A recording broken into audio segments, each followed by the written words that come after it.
India TV YouTube channel को subscribe करें और बेल आइकन दबाएं। लेकिन पूरे देश में कोरोना का कहर थमने का नाम नहीं ले रहा। 2,34,000 नए मामले एक दिन के अंदर भारत ने रिकॉर्ड किए हैं और कोरोना की इस दूसरी वेव में सबसे ज्यादा यूपी के हालात खराब नजर आ रहे हैं। पिछले 24 घंटे में यूपी में 27,426 केस आए, 103 मरीजों की मौत हुई है और 6,598 केस लखनऊ में मिले हैं जहां 35 लोगों की मौत हुई। ऐसे ही यूपी में कम से कम 25 से ज्यादा जिले ऐसे हैं जहां पर कोरोना आउट ऑफ कंट्रोल हो चुका है। बनारस, आगरा, कानपुर, इलाहाबाद में संक्रमण रुक नहीं रहे। अस्पतालों में ऑक्सीजन नहीं है, लोग शिकायत कर रहे हैं उन्हें बेड नहीं मिल रहे। रेमडेसिविर जैसी इंजेक्शन इस वक्त बहुत किल्लत में है। वेंटिलेटर्स की कमी से जूझना पड़ रहा है। आईसीयू फुल बताए जा रहे हैं और हालात बद से बदतर होते जा रहे हैं। और इस सब के बीच शमशान घरों में चिताओं का जलने का सिलसिला जारी है। गाजियाबाद जैसे शहर में शमशान पर अंतिम संस्कार के लिए वेटिंग चल रही है।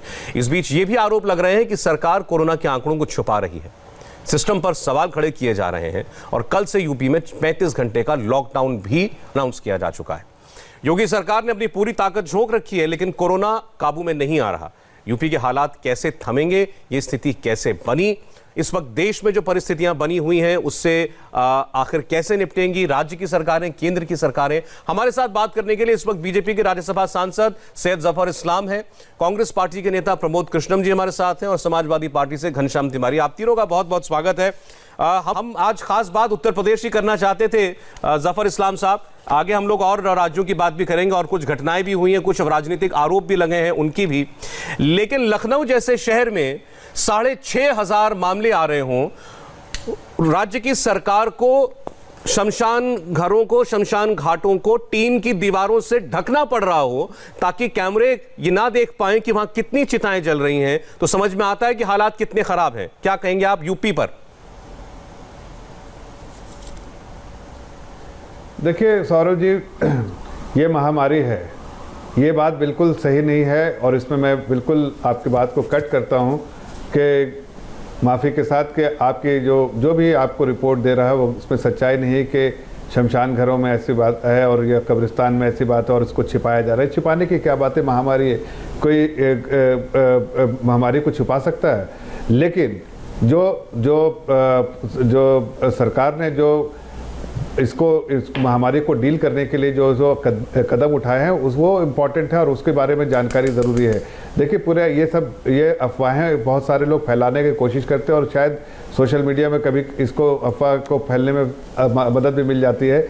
हालांकि हालात ऐसे हैं कि 1.5 लाख बेड है पूरे शहर में, पूरे उत्तर प्रदेश में 1.5 लाख बेड है। L1, L2, L3 अगर पूरी आप देखें जिसमें ऑक्सीजन की ज़रूरत है, जो बिना ऑक्सीजन वाली या विद क्रिटिकल इसके लिए, और सब में बेड खाली है, बहुत बेड खाली है। तो ये कहना कि बेड खाली नहीं है और लोग परेशान हैं और बेड नहीं मिल रहा है, ये बात इसमें सच्चाई नहीं। उसके अलावा कल रातों रात आदरणीय मुख्यमंत्री जी ने 19 प्राइवेट अस्पताल जो लखनऊ के थे उसको कन्वर्ट कर दिया कोविड डेडिकेटेड हॉस्पिटल में। उसके बाद देखिए आप किंग जॉर्ज हॉस्पिटल को कोविड डेडिकेटेड हॉस्पिटल डिक्लेयर कर दिया। ऐसे बहुत सारे कदम लिए ताकि बेड की कैपेसिटी जो है और बहुत ज़्यादा बढ़ा दी जाए और वो अभी बहुत ज़्यादा बढ़ा भी दी गई है। लेकिन और जहाँ दवा की जो किल्लतें के बारे में बोल रहे हैं वो भी ये देखिए उसकी कैपेसिटी की अगर वो सप्लाई में कमी थी तो हमने दूसरे स्टेट गुजरात से भी उसको उत्तर प्रदेश से सोर्स किया है। उसकी प्लेन में अभी रास्ते में है, अभी लैंड करेगी और मेरे ख्याल से वो दवा की भी कमी जो है वो कमी खत्म नहीं रहेगी। आप कह रहे हैं कि सारे इंतजाम ठीक चल रहे हैं, जिन भी चीजों की कमी है सरकार उनकी आपूर्ति कर रही है। जफर साहब इस पर देखिए मेरा आरोप लगाने का कोई ऐसा मकसद तो है नहीं कि मैं यूपी की सरकार को नीचा दिखाना चाहता हूं या आपकी बात को काटना चाहता हूं। जो बातें पता चल रही हैं हम उन पर डिस्कशन कर रहे हैं। मैंने आपसे कहा शमशान घाटों को टीन की दीवारों से ढका जा रहा है तो ये कैमरे ने देखा है। बेड नहीं मिल रहे तो ये लोग बता रहे हैं, दवा नहीं मिल रही तो लोग बता रहे हैं। लखनऊ जैसे शहर के अंदर अगर 6,500 केस रोज आएंगे, एक्टिव केस, ये कल का आपका यूपी सरकार की तरफ से जारी किया आंकड़ा है, अगर लखनऊ शहर में 40,753 एक्टिव केस होंगे तो जाहिर है कि 40,000 बेड्स कोरोना के लिए निकालना किसी के लिए बहुत बड़ी बात है। तो इसीलिए हम कह रहे हैं कि हालात विकराल होते जा रहे हैं। प्रमोद कृष्णन जी, आपके पास क्या जानकारी है यूपी के मुतालिक? सौरभ जी, बहुत भयानक हालात हैं, बहुत डरावने हालात हैं। परमात्मा से प्रार्थना है कि इस देश को बचाए। सवाल आरोप का और प्रत्यारोप का नहीं है सौरभ जी, सवाल कांग्रेस और भाजपा का नहीं है। बिल्कुल ठीक। ना कोई कांग्रेस का नेता चाहता है कि कोरोना बढ़े, ना भाजपा का चाहता है। मैं ये भी नहीं कहना चाहता कि मुख्यमंत्री योगी आदित्यनाथ जी नहीं चाहते होंगे कि कोरोना कंट्रोल हो। मैं ये भी नहीं चाहता कि प्रधानमंत्री नहीं चाहते होंगे, जफर इस्लाम साहब नहीं चाहते होंगे। मैं ये बिल्कुल नहीं कहना चाहता, लेकिन हालात जो हैं उस पर तो बात करनी पड़ेगी। बीजेपी की सरकार के कैबिनेट मिनिस्टर ने जो कहा है, ब्रजेश पाठक ने, वो बहुत डरावना है। सांसद कौशल किशोर इन्हीं की पार्टी के सांसद हैं, मोहनलालगंज से लखनऊ के बराबर। उन्होंने कहा है कि हाथ से चीज़ें निकल गई हैं, अफसर फ़ोन उठाना छोड़ चुके हैं, हॉस्पिटल सुन नहीं रहा है क्योंकि हालात भयावह हैं। राज्यसभा के सांसद हैं बीजेपी के अनिल अग्रवाल, उन्होंने रक्षा मंत्री को चिट्ठी लिखी। आज मेरे पास वो चिट्ठी है व्हाट्सएप पे। उन्होंने लिखा है कि आर्मी का हॉस्पिटल गाजियाबाद में बना दिया जाए, जगह नहीं है। इसे क्या कहेंगे? मैं एक बात ज़रूर कहना चाहता हूँ जफर इस्लाम साहब से, इसे शिकायत मत मानिए। और सौरभ जी, जब हम ये कहते हैं कि कोरोना बहुत बढ़ रहा, तो बीजेपी या उनकी सरकार के प्रवक्ता ये सोचने लगते हैं कि हम नरेंद्र मोदी की मुखालफत कर रहे हैं। सवाल मुखालफत और पक्ष का नहीं है, इस समय देश को बचाने का सवाल है। लेकिन एक चूक ज़रूर हुई है सरकार से कि जब अक्टूबर नवंबर में कोरोना के बाद, पेंडेमिक आने के बाद में जो लॉकडाउन खुलना शुरू हुआ, ये जो 5-6 महीने बीते हैं, तो कोरोना की दूसरी लहर आएगी, भयानक होगी, ये ICMR को पता था, सरकार की जानकारी में था, साइंटिस्ट और एक्सपर्ट्स की जानकारी में था, पूरी दुनिया में सेकंड लहर आ रही थी। तो उस समय जो ये 5 महीने जो तैयारी की जा सकती थी, उसमें कहीं चूक जरूर हुई है। मैं एक चीज दर्शकों को बताना चाहता हूं प्रमोद कृष्णन जी के बारे में। प्रमोद जी, आपकी इजाजत से, कि कांग्रेस पार्टी के नेता हैं, जब प्रधानमंत्री ने 2020 में लॉकडाउन लगाया था, अनाउंस किया था, तो ये मेरे ख्याल से वाहिद इकलौते नेता थे कांग्रेस पार्टी के जिन्होंने खुलकर आकर ये कहा था कि मैं तारीफ करता हूं प्रधानमंत्री के इस कदम की कि उन्होंने इतना बोल्ड स्टेप उठाया। तो इसलिए अगर आज ये कह रहे हैं कि चूक हुई है, तो आप ये इन पर ये आरोप लगाना उतना आसान नहीं है कि ये सिर्फ राजनीतिक बयान दे रहे हैं। घनश्याम तिवारी जी, लखनऊ के बारे में, यूपी के बारे में आपने जफर इस्लाम साहब के दावे सुने। आप भी यूपी को बिलोंग करते हैं, आपकी पार्टी यूपी में काम करती है। आप लोगों का आप लोग देख क्या रहे हैं, क्या फीडबैक? मैं घनश्याम तिवारी जी से 10 सेकंड लेना चाहता हूं, मेरा अनुरोध है। मैं 10 सेकंड में अपनी बात बोल दीजिए। बोलिए। हाँ, घनश्याम जी, मुझे 10 सेकंड आप अपने में से दे दीजिएगा। Thank you. मैं एक निवेदन करना चाहता हूँ, एक सुझाव देना चाहता हूँ। उत्तर प्रदेश बहुत बड़ा प्रदेश है, हर जिले के अंदर प्राइवेट हॉस्पिटल्स की बहुत बड़ी संख्या है और प्राइवेट हॉस्पिटल बहुत कारगर सिद्ध हो सकते हैं। ज़रूरी बीमारियों के थोड़े थोड़े सेक्टर को अलग करके बाकी सारे हॉस्पिटल्स को कोरोना में कन्वर्ट करने का आदेश जारी करे उत्तर प्रदेश सरकार।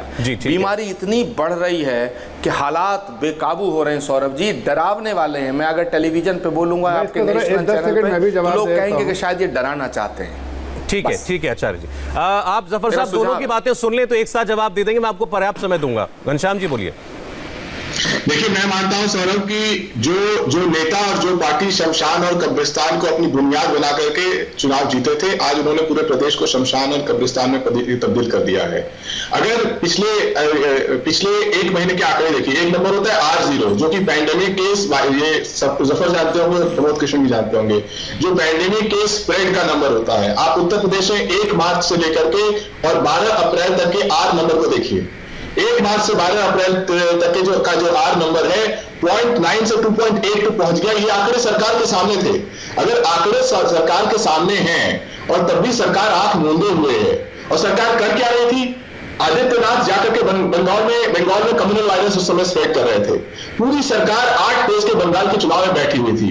इस समय अगर देश असहाय स्थिति में है, तो उस असहाय स्थिति में ले जाने वाले स्वयं प्रधानमंत्री हैं, स्वयं आदित्यनाथ हैं। और आंकड़ों के सामने इनके एक प्रवक्ता ने कहा मार्च में कि रेमडेसिविर की इस देश में खपत नहीं हो रही थी, इसलिए उसका प्रोडक्शन कट डाउन किया गया। तो आप जब R नंबर बढ़ रहा है, वायरस की वायरलिटी बढ़ रही है, लोगों तक पहुंचने की क्षमता बढ़ रही है, आप रेमडेसिविर कम करते हैं, आप टेस्टिंग कम करते हैं, आप हॉस्पिटल बेड नहीं बढ़ाते हैं, आप उसके बाद आंकड़े छुपाते हैं। आपने जो अभी नंबर प्रेजेंट किया, उत्तर प्रदेश में 27,000 प्रतिदिन एक्टिव केसेस हैं, तो जो मौत के आंकड़े हैं वो गलत हैं। क्योंकि अगर आप उन आंकड़ों को दिल्ली से कंपेयर कीजिए, जहां पर इससे कम प्रतिदिन एक्टिव केसेस हैं, छत्तीसगढ़ से कंपेयर कीजिए, तो वहां पर इससे ज्यादा मौतें हो रही हैं। तो अगर सरकार लगातार मौत के आंकड़े छुपा रही है, शमशान के आगे टीम के सेट बना रही है, मुख्यमंत्री जिनको कोई आइडिया नहीं है कि किस तरीके से इस क्राइसिस को से निपटना है, और उसके बाद लगातार प्रचार करती जा रही है। पिछले 15 दिनों में देश में कोविड की संख्या तिगुनी हुई है। इसमें हम किसी भी सरकार की पीठ नहीं थपथपा सकते। आज प्रधानमंत्री अगर गुड़गांव में जाके चुनाव प्रचार कर रहे हैं तो वाकई उस शमशान और अच्छा ठीक है, आपने कई सारी बातें कही। आपको आपकी बातों से ये बात निकली है कि आपको लगता है ये सरकार, राज्य की सरकार और केंद्र की सरकार इस पेंडेमिक के इस सेकंड वेव को पढ़ने में या इसकी रिकरेंस होगी इसको पढ़ने में नाकाम रही, और जरूरी एहतियात जो बरते जाने थे या जिन चीजों की जरूरत पड़ती उनका पर्याप्त बंदोबस्त करने में नाकाम रही। एक आखिरी बात बोले पैंडेमिक को लेकर के हॉस्पिटलाइजेशन रेट को मानक माना गया है, और अगर आप 27,000 केसेस देख रहे हैं तो इसका मतलब है इसका 1% हर रोज हॉस्पिटलाइजेशन की जरूरत पड़ेगी। अगर कोई भी सरकार फॉरवर्ड प्लानिंग करेगी तो उसको पता होगा कि आने वाले समय में हमें कितने हॉस्पिटल बेड्स की जरूरत पड़ेगी, ठीक है, ऑक्सीजन कैपेबिलिटी की जरूरत पड़ेगी, कितने रेमडेसिविर की जरूरत पड़ेगी। ये सरकार साबित करके दिखाएगी। अब जरा जवाब दे देते हैं। ये तो इस सवाल इनसे रोज पूछा जा रहा है बीजेपी के प्रवक्ताओं से कि पहली बात तो केवल कि पहले तो ये सवाल है कि केवल क्या केंद्र की जिम्मेदारी थी, राज्यों की जिम्मेदारी नहीं थी, लेकिन आज ये विषय इसलिए नहीं उठता क्योंकि हम यूपी की बात ज्यादा कर रहे हैं। तो यूपी में भी आप ही की सरकार है, केंद्र में भी आपकी सरकार है। आप जवाब दीजिए जफर इस्लाम जी। देखिए, ये समय नहीं है टीका टिप्पणी करने का, और जिस तरह के राजनीति करना चाह रहे हैं समाजवादी पार्टी के प्रवक्ता, मुझे लगता है कि मेरे मित्र घनश्याम तिवारी जी को ऐसा इस वक्त जो है इससे पॉलिटिक्स से परे रहना चाहिए। जो बात उन्होंने कांग्रेस के नेता जो उन्होंने कहा आचार्य प्रमोद जी, वो भी हमारे मित्र हैं, उन्होंने जो बात कही वो सुलझी हुई बात कही। देखिए, मैं ये कहना चाहता हूँ कि इस वक्त जो है जिम्मेदारी सिर्फ महामारी जो है जिम्मेदारी उसमें सिर्फ सरकारों की नहीं, आम नागरिक की भी होती है। आम नागरिक की भी जिम्मेदारी होती है, उसमें आप भी हैं, और आप भी उनमें से ऐसे आपके लोग भी ऐसे हैं, बहुत सारे पार्टी के होंगे जिन्होंने इसका उल्लंघन किया। तो इस तरह से किसी एक पार्टी को कैटेगरी में खड़ा करके और सरकार को खड़ा करके आप कोई अचीव नहीं कर सकते। इसलिए मैंने किसी भी सरकारों के बारे में नहीं कहा। जितने देखिए पहले जब लेकिन जफर साहब, आम आदमी के ऊपर भी सारा ठीकरा फोड़ करके तो बचा नहीं जा सकता ना। आम आदमी ने अगर लापरवाही बरती तो उसको चेताने की जिम्मेदारी तो आपकी थी। मैं मेरी पूरी बात समझ लीजिए, पूरी बात सुन लीजिए, आपको समझ में आ जाएगा मैं क्या कहना चाह रहा हूँ। मैं कहना चाह रहा हूँ कि पहली बार जब लॉकडाउन हुआ था तो उसमें अननोन चीज से हम लड़ रहे थे, उस वक्त कुछ इसकी जानकारी नहीं थी। इस वक्त हमें सब जानकारी थी। जाहिर है सरकार की, हर सरकार, स्टेट गवर्नमेंट की रिस्पॉन्सिबिलिटीज थी कि वो जाहिर है जितना ज़्यादा मेडिकल इंफ्रास्ट्रक्चर डेवलप करे, और जो लोगों के तक पैगाम पहुँचाने का है कि जिस तरह से जो प्रिकॉशन लेना चाहिए, प्रिवेंटिव मेजर्स लेने चाहिए, उसके बारे में जो जानकारियां देनी चाहिए, तो सरकारों, स्टेट गवर्नमेंट की रिस्पॉन्सिबिलिटी थी। लेकिन मैं कहना चाहता हूं कि आप देखिए जिस जल्दी में आप देखिए जो स्विफ्ट एक्शन बोलते हैं उन्होंने आदरणीय मुख्यमंत्री जी ने लिया, और कितने सारे प्राइवेट हॉस्पिटल को जैसा आचार्य जी कह रहे थे उसको कन्वर्ट कर दिया एक कोविड हॉस्पिटल की तरह। उसके बाद जो किंग जॉर्ज हॉस्पिटल, जैसे मैंने कहा, ऐसे और भी कई और हॉस्पिटल है, प्लस DRDO से बात करके सरकार से, यहाँ पर सेंटर से ऐसे 1000 बेड का इंतजाम किया। ऐसे बहुत सारे इकदाम लिए जिससे कि बेड की जो कमी है, दवा की कमी है, वो दोनों नहीं होगी। वो साधन जो मुहैया करने की बात है, साहब आप कह रहे हैं नहीं होगी, हम कह रहे हैं कमी है। फर्क है, एक बुनियादी फर्क है आपके दावे में और हमारी बातों में। आप कह रहे हैं कमी नहीं होगी, यहाँ आचार्य जी कह रहे हैं कमी है। आपने कहा उन्होंने सुलझी हुई बात की, उन्होंने तो ये भी कहा था हालात विकराल हैं, भयानक हैं। इस तो ये यहां तक हालात क्यों कैसे पहुंचे? अब अगर आप मुझसे कहेंगे, मैं अभी इस प्रोग्राम में आने से पहले मैं अपने कलीग्स के साथ बात कर रहा था। वो कलीग्स लखनऊ में किसी को रेमडेसिविर इंजेक्शन कैसे मिल जाए इस जद्दोजहद में लगे हुए थे। लोगों को दवा नहीं मिल रही है। ये बात मैं हकीकत मानता हूँ कि देखिए ऐसे बहुत सारे रिक्वेस्ट हमारे पास और आपके पास, सभी के पास आए होंगे। मैं इसको डिस्काउंट नहीं कर रहा हूँ, मैं इसके बारे में नहीं कह रहा हूँ। जब ऐसी महामारी होती है तो लोग कई बार परेशान होकर भी स्पेशल अरेंजमेंट करके पहले से भी रखना चाहते हैं। ऐसे मुझे कई कॉल आए जिन्होंने कहा कि मुझे ऑक्सीजन की इस वक्त तो कोई ज़रूरत नहीं, दवा की इस वक्त तो कोई ज़रूरत नहीं है, मुझे कोई तकलीफ भी नहीं, मैं इसको रखना चाहता हूं ताकि ज़रूरत पड़े। तो ऐसे भी लोग हो तो, और उसमें डिमांड ज़्यादा बढ़ जाता है, ये भी आप इग्नोर नहीं कर सकते। लेकिन मैं आपको आश्वासन दिलाना चाहता हूँ कि मुख्यमंत्री जी खुद आइसोलेशन में है, कोविड से वो पीड़ित है, लेकिन वो पूरे समय प्रदेश की जनता के हित के लिए वो काम कर रहे हैं। और ये तो हम मान सकते हैं, इस वक्त कोई भी नेता मुख्यमंत्री हाथ पे हाथ रख के तो नहीं बैठा होगा, जरूर है ये इतनी तकलीफ सबको दिख रही है तो वो कुछ ना कुछ तो कर रहे होंगे प्रमोद कृष्णन जी। लेकिन जफर साहब का कहना यह है कि हालात हाथ से निकले नहीं है, हम काबू कर रहे हैं और बंदोबस्त किए जा रहे हैं। सौरभ जी जफर साहब एक बार बोलने दें उनको, फिर मैं आ रहा हूं एक बार। नहीं, मैं कह रहा हूं कि देखिए कभी एकदम सडन, एक 10 सेकंड मैं कह रहा हूं कि कभी सडन कोई जो राइज होता है, एकदम सडन जो है, जो एक्सपेक्टेशन से ज्यादा होता है, तो थोड़ा मिसमैच टेम्पोररी होता है। हो सकता है वो टेम्पोररी मिसमैच हो गया, लेकिन ओवरऑल देखिए तो सिचुएशन बिल्कुल अंदर कंट्रोल में है और हम हर चीज को मुहैया करेंगे।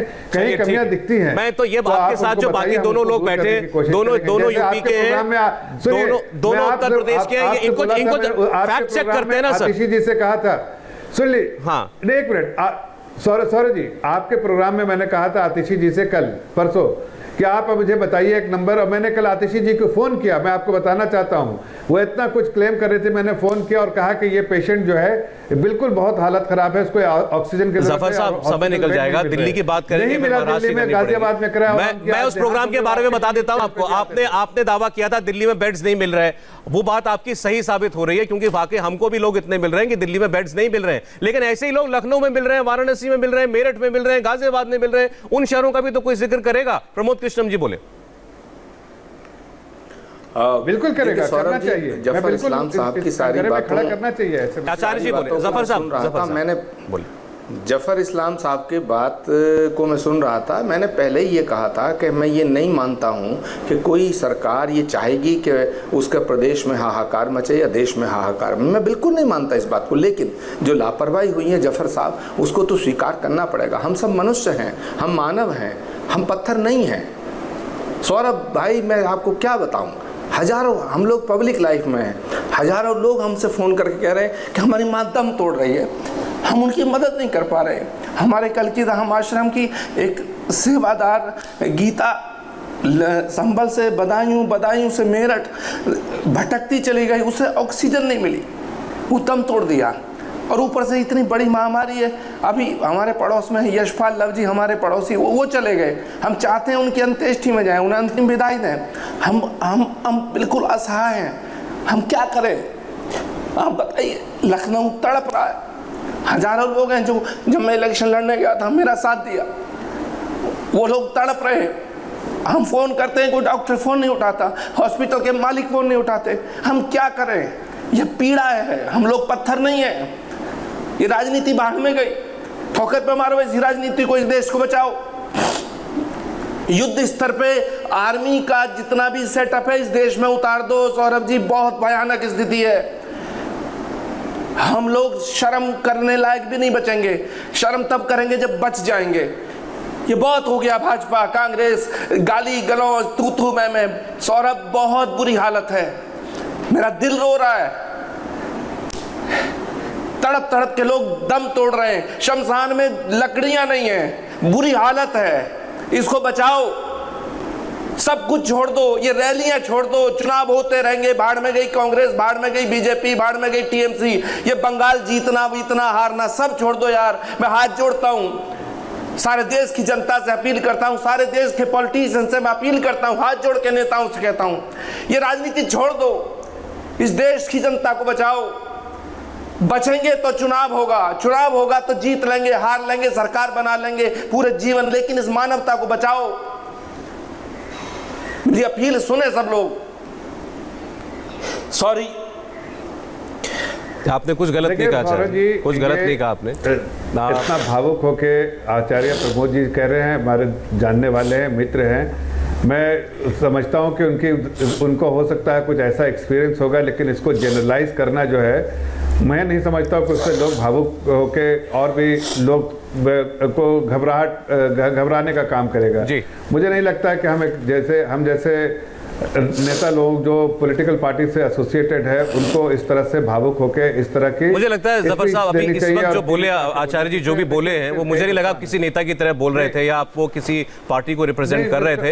ये बिल्कुल एक साधारण शहरी के नाते, साधारण नागरिक के नाते कुछ कह रहे थे। मैं आ रहा हूँ आपके पास और मैं आपकी बात से भी सहमत, इस नागरिक को ही सर मुझे ब्रेक लेना, लेकिन मैं आपकी बात से केवल इतना सहमत हूं, केवल इतना सहमत हूं। और मैं दर्शकों से भी कहता हूं कि पैनिक नहीं होना चाहिए, पैनिक नहीं होना चाहिए। कठिन वक्त में दुश्वारियां आती हैं, लेकिन अगर हम उसमें और घबरा करके और पैनिक करके रिएक्ट करेंगे तो वो स्थिति बद से बदतर ही होगी, वो ठीक नहीं होगी। लेकिन आचार्य जी ने जो कहा वो उनका व्यक्तिगत अनुभव भी था, दिल की पीड़ा थी, उनकी आंखों से जो आंसू बह रहे हैं वो उसका सबूत है। देश में और तमाम राज्यों में कोरोना के आंकड़े लगातार बढ़ते जा रहे हैं। हमारे साथ घनश्याम तिवारी जी हैं इस वक्त। घनश्याम जी, आपने कहा कि हालात बड़े ख़राब हैं यूपी के अंदर, लखनऊ के अंदर, लेकिन आप किसी भी राज्य सरकार से बात कीजिए, मैं सिर्फ यूपी नहीं कहता, आप यूपी में, एमपी में, दिल्ली में, महाराष्ट्र में, कहीं भी आप बात करें, हर सरकार कहती है हमारे पास बेड्स तो पर्याप्त हैं, किसी चीज़ की कमी नहीं है। हाँ, जो भी थोड़ी बहुत कमी पेशी होगी हम उसको पूरी करने की कोशिश कर रहे हैं। कई बार कोफ्त भी होती है, अगर सब कुछ ठीक है तो जो तस्वीरें आ रही हैं वो क्यों आ रही हैं? सौरभ, आज 410वां या 411वां दिन है जब पैंडेमिक शुरू हुआ। इन 410-411 दिनों में देश के हर राज्य ने अलग अलग प्रयास किए कोविड से निपटने के लिए। मैं सरकार की आलोचना में और समय लगाने के बजाय कुछ छोटे से सुझाव देना चाहता हूं। अगर सरकार आज भी सुन रही है, जफर इस्लाम के माध्यम से सुन रही है, तो उन्हें सोचना चाहिए। पहली बात की स्टैंडर्ड प्रोसीजर है डॉक्टर के पास किसी व्हाट्सएप मैसेज के थ्रू या किसी ऑटोमेटेड कॉल के थ्रू पहुंचना चाहिए कि इस समय अगर रेमडेसिविर की कमी है तो स्टैंडर्ड प्रोसीजर क्या है।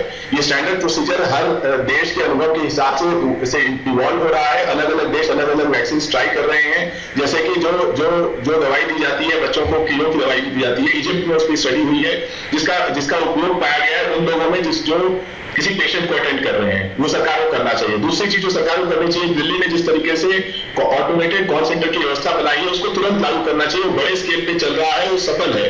तीसरी चीज जो सरकार को करनी चाहिए कि जो भी लोग ऑल्टरनेटिव बीमारियों से पीड़ित है उनके लिए अलग प्रयास, अलग सिस्टम बना करके उन्हें बता देना चाहिए। इन लोगों के बारे में पता है, डॉक्टरों को पता है, पेशेंट्स को पता है, तो वहां कहीं कोई भगदड़ नहीं मचेगी।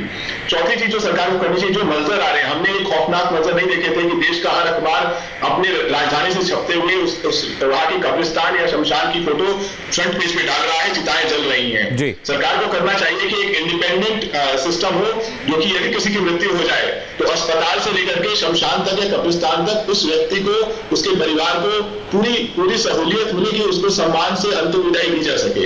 ये छोटी छोटी चीजें हैं। अंत में जो मरीज है, जो कहीं पर है, हमने शुरू किया, सब को जानते हैं, parliamentarians with innovators for India, हमने कार्डबोर्ड के बॉक्स के हार्डन कार्डबोर्ड के बेड्स बनाए, इसको 5 अलग अलग शहरों में डाले गए। उस तरह की चीजों को आप अच्छे सुझाव हैं आपके घनश्याम जी, मेरे ख्याल से ये अच्छे सुझाव है। आप जानकार आदमी भी हैं। मैं एक गुजारिश आपसे करूंगा कि आपने जो सुझाव अभी टीवी के माध्यम से दिए हैं, ये अगर आप किसी आधिकारिक फॉर्म, किसी रिटन फॉर्म में आधिकारिक तरीके से सरकार तक पहुंचाएंगे तो इनका ज्यादा उपयोग हो पाएगा। जफर साहब ने तो ये जरूर सुन लिए होंगे। मैं यही कहूंगा कि कम से कम सरकार को इतनी सुध तो लेनी चाहिए। अगर जफर कह रहे हैं कि ये राजनीतिक मामला नहीं है तो कम से कम अनेक पार्टियों के लोगों को मिला करके कोई टीम बनाए, क्योंकि देश का हर व्यक्ति तड़प रहा है जिसकी तरफ वो उसकी गुंजाइश, मुझे वो होता तो बहुत अच्छा होता। देखिए अभी आचार्य जी के सामने राजनीतिक बात अभी करना अच्छा नहीं लगेगा, लेकिन ये फैक्ट है। अभी क्या हुआ है आज जफर साहब, महाराष्ट्र के मुख्यमंत्री ने ये कहा, उनके ऑफिस की तरफ से कहा गया कि मैंने प्रधानमंत्री से बात करनी चाहिए थी रेमडेसिविर वगैरह को लेकर के, मुझे कहा गया वो बंगाल में प्रचार कर रहे हैं, लौटेंगे तो बात करेंगे।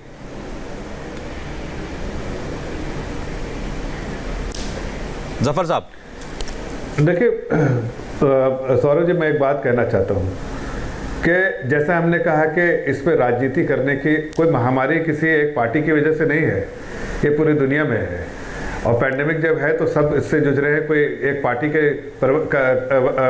का कार्यकर्ता नहीं और दूसरे पार्टी का कार्यकर्ता नहीं जूझ रहा है, सब जूझ रहे हैं। तो पूरा समाज जूझ रहा है, तो जाहिर है समाज के सब लोगों को सामने आना चाहिए। सुझाव भी अगर है तो उसको सुझाव का हम बराबर वेलकम, हमारी पार्टी बराबर सुझाव का वेलकम करती है।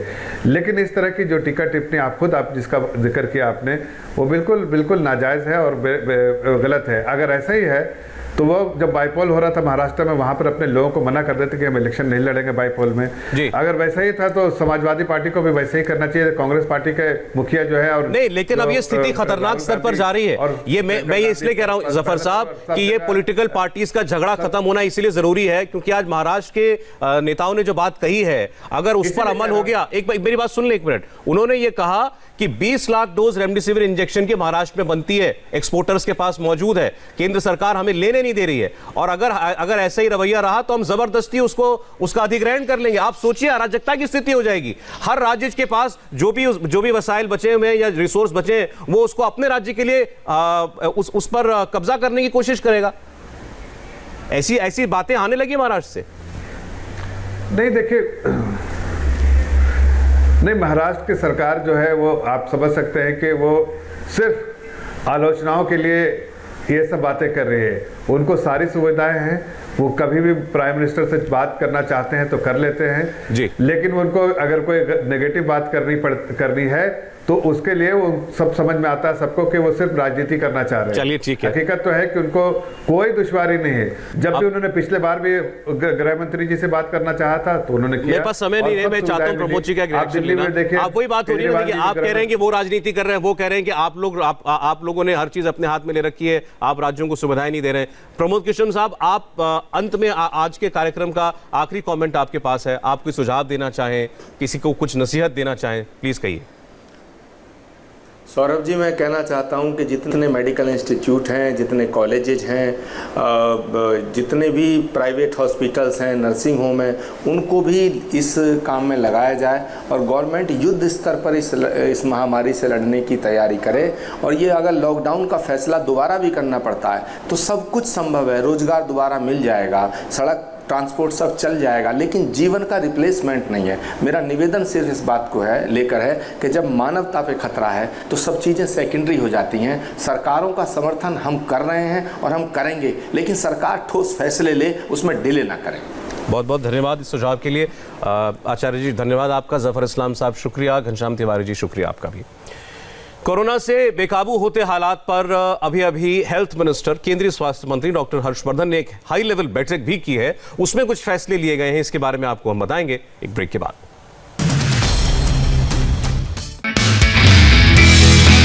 नमस्ते, मैं हूं मीनाक्षी जोशी। वीडियो और खबरों से अपडेट रहने के लिए India TV YouTube channel subscribe करें, बेल आइकन दबाना ना भूलें। जुड़े रहें इंडिया टीवी के साथ।